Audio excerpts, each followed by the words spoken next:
ganito eh. Mark, mali yung sinasabi mo. Mali. Grabe. Kinakapatid mo nga, oh. Pumili ka naman ng iba. Pag nakita tayo ng kumpare ko, anong magag... Ay, puta. Uy!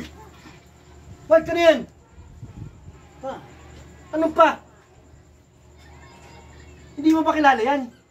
wala ko pa. Oh, inaanak ko yan eh, kinakapatid mo eh. Ano ginagawa nyo? Wala pa eh. Alam mo naman ako. Siyempre.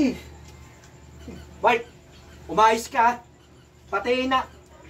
Hindi mo alam, kinakapatid mo yan o kumpare ko yung tatay niya no. Wala namang problema nun pa. Anong walang problema? Ang laki ng problema mangyayari. Hindi mo pa alam.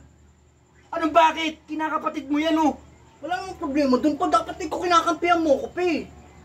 Mark, umayos ka. Ang dami mo nang dinadalang babae dito. Pati pa naman kinakapatid mo, dadali mo pa. Bakit sasabihin mo naman maraming dinadala eh? Baka mamaya... Anong marami? Eh, ano gagawin? Matutuwa ako sa'yo. Grabe ka naman. Kinakapatid mo yan oh. Ikaw kilala mo ba yan? Di ba kinakapatid mo yan?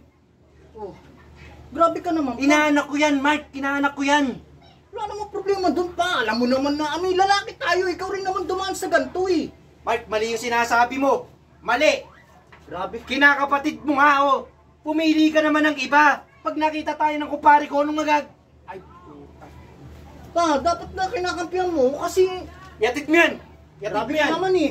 Yatid mo. Sabi ko sa'yo. Pasok ka dito, yatid mo yan. Pasok ka dito, mag-inom tayo.